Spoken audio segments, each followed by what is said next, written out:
রুশ ইউক্রেন শান্তি চুক্তিকে ঘিরে ইউক্রেনের দখলকৃত ভূখণ্ড নিয়ে কোনোভাবেই সমঝোতায় পৌঁছাতে পারছে না মস্কো কিয়েভ। চলছে পাল্টাপাল্টি হামলা।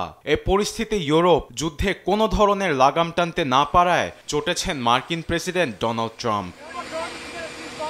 ইউরোপীয় নেতাদের দুর্বল আখ্যা দিয়ে মঙ্গলবার আমেরিকার গণমাধ্যম পলিটিকোকে দেয়া এক সাক্ষাৎকারে ট্রাম্প জানান, ইউরোপ রুশ ইউক্রেন যুদ্ধ থামাতে তেমন কিছুই করতে পারেনি। কিয়েভের পতন না হওয়া পর্যন্ত তারা ইউক্রেনকে দিয়ে যুদ্ধ চালিয়ে যাবে বলেও অভিযোগ করেন তিনি।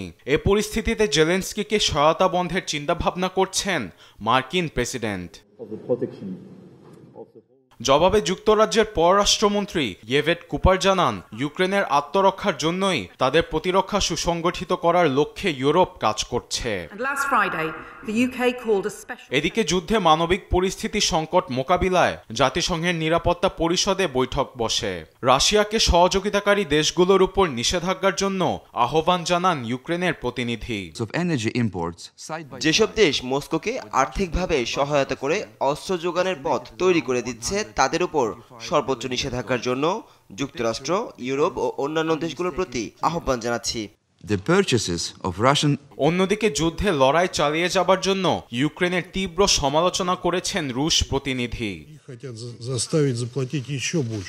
তারা এখন সাধারণ মানুষদের রাস্তা থেকে ধরে নিয়ে যুদ্ধে পাঠিয়ে দিচ্ছে। যুক্তরাষ্ট্র রাশিয়ার তরফ থেকে সংঘাত বন্ধে ইউক্রেনকে প্রস্তাব দেওয়া হয়েছে, যা তারা মেনে নেয়নি। ইউরোপের হাত ধরে তারা যুদ্ধ আরও বেগবান করতে চাইছে। যুদ্ধের মানবিক দিকটি তুলে ধরেন মার্কিন প্রতিনিধি। যুদ্ধে সাধারণ মানুষ, বিশেষ করে নারী ও শিশুরা সবচেয়ে বেশি ক্ষতিগ্রস্ত হয়েছে, যা একেবারেই অগ্রহণযোগ্য। যুদ্ধ যত বাড়বে এর রেশ কয়েক দশক ধরে এই অঞ্চল জুড়ে তত বেশি ছড়িয়ে পড়বে। দুপক্ষের শান্তির পথ বেছে নিতেই হবে। এদিকে ইতালির প্রধানমন্ত্রী মেলোনির সঙ্গে বৈঠকে বসেন ইউক্রেনের প্রেসিডেন্ট ভলোদিমির জেলেনস্কি।